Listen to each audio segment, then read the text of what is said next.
स्वागत है आपका। ब्रेक के बाद अमेरिका में नए राष्ट्रपति के चुनाव के लिए अब कुछ ही दिन बचे हैं। कई लोग देश में अर्ली वोटिंग भी कर चुके हैं। डेमोक्रेटिक कमला हैरिस और रिपब्लिकन डोनाल्ड ट्रंप के बीच कड़ी टक्कर देखी जा रही है। ताज़ा सर्वे भी काफ़ी चौंकाने वाला है। रॉयटर्स इप्सोस सर्वेक्षण के मुताबिक चुनाव के अंतिम चरण में हैरिस की ट्रंप पर बढ़त कम हो गई है।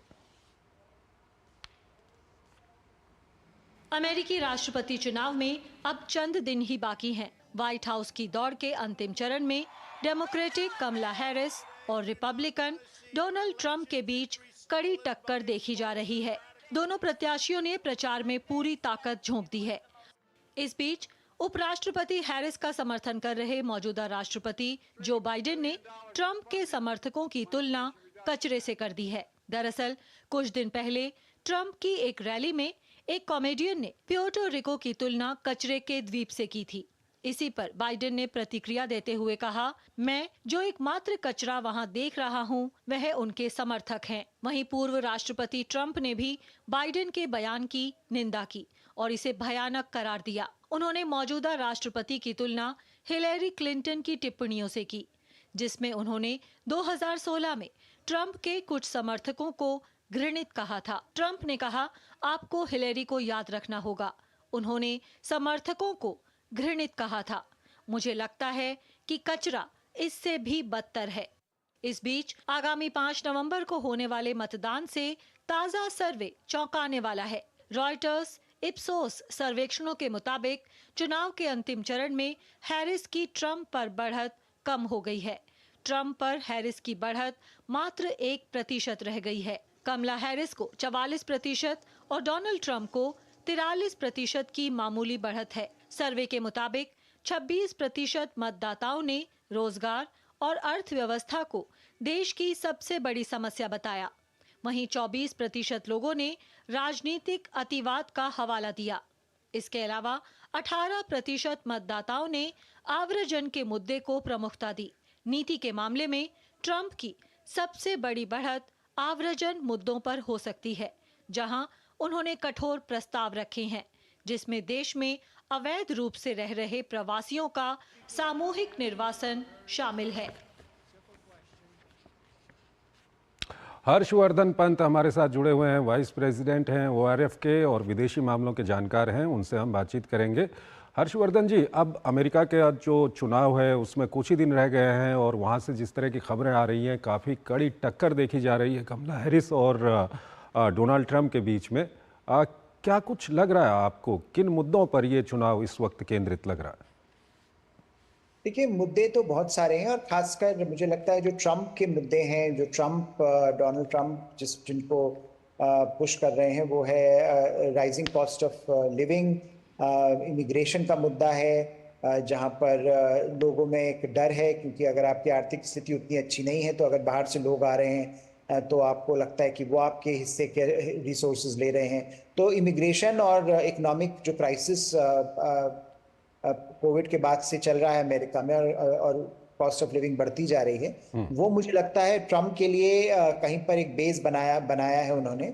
और हैरिस उसको काउंटर करने में थोड़ी सी असफल हो रही है, क्योंकि कमला हैरिस बाइडेन एडमिनिस्ट्रेशन की वाइस प्रेसिडेंट रही हैं, तो उनके लिए अपने आप को उस क्राइसिस से डिस्टेंस कर पाना मुश्किल हो रहा है, क्योंकि वो भी उसी एडमिनिस्ट्रेशन का हिस्सा थी जिसमें कि काफ़ी लोगों को ऐसा लगता है कि उस जो मुद्दे अच्छे से कंट्रोल नहीं कर पाए वो इमिग्रेशन के या इकोनॉमिक क्राइसिस के।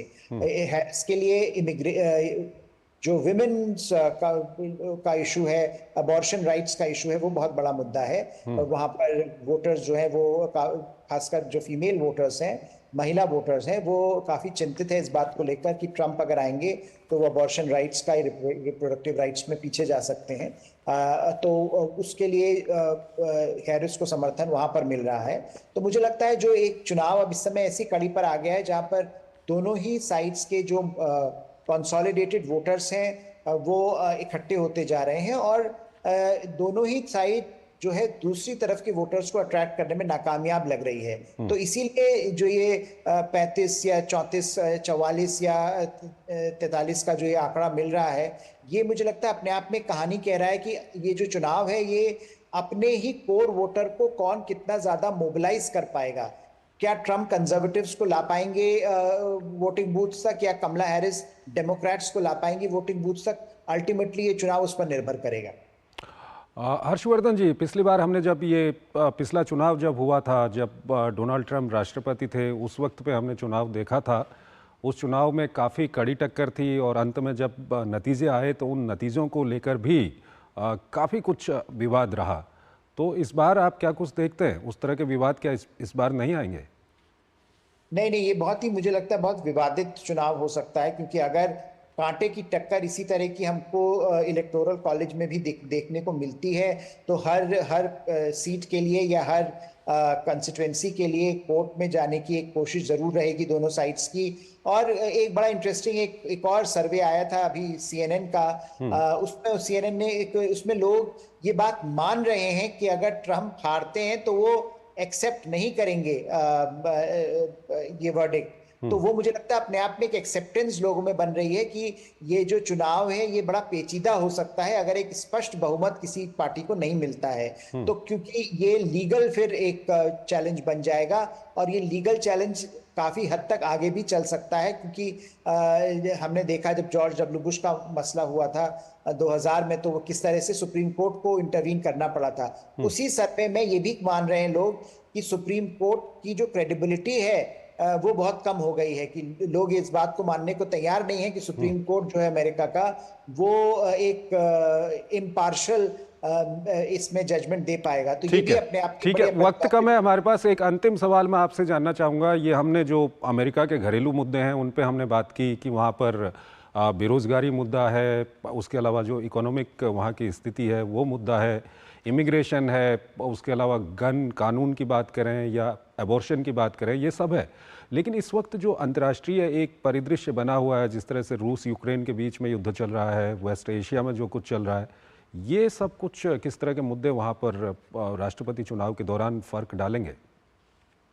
देखिए, दोनों ही जो युद्ध चल रहे हैं वो अपनी अपनी तरफ से फर्क डाल सकते हैं, क्योंकि यूक्रेन का जो मुद्दा है वो कहीं पर लोगों को लग रहा है कि अमेरिका जो है वो क्यों यूक्रेन को समर्थन दे रहा है, जबकि अमेरिका को घर की जो समस्याएं हैं उनको सुलझाना चाहिए। तो कहीं पर एक वॉर फटीग जरूर है लोगों में, और वो ये चाह रहे हैं कि और इसीलिए हमने यूक्रेन के मुद्दे पर ट्रंप ने काफी इस बात को भुनाया है कि किस तरह से मैं आऊंगा तो मैं एक दिन में युद्ध खत्म कर सकता हूं, मेरे एक फोन कॉल से ये युद्ध खत्म हो जाएगा, इस तरह की बातें वो कर रहे हैं। और जो मिडिल ईस्ट का मुद्दा है वो भी अपने आप में बड़ा पेचीदा बना हुआ है। उसमें जो अरब अमेरिकन हैं जो कि डेमोक्रेट वोटर्स हुआ करते थे, वो नाराज हैं डेमोक्रेटिक पार्टी से, और वो कमला हैरिस को पूरी तरह से समर्थन नहीं दे रहे हैं। इस बात को ट्रंप भुनाने की कोशिश कर रहे हैं। बहुत बहुत शुक्रिया आपका हमारे इस कार्यक्रम में हमारे साथ जुड़ने के लिए। और आज के हमारे इस कार्यक्रम में इतना ही, लेकिन जाते जाते हम दर्शकों को छोड़ के जाते हैं दुनिया भर की कुछ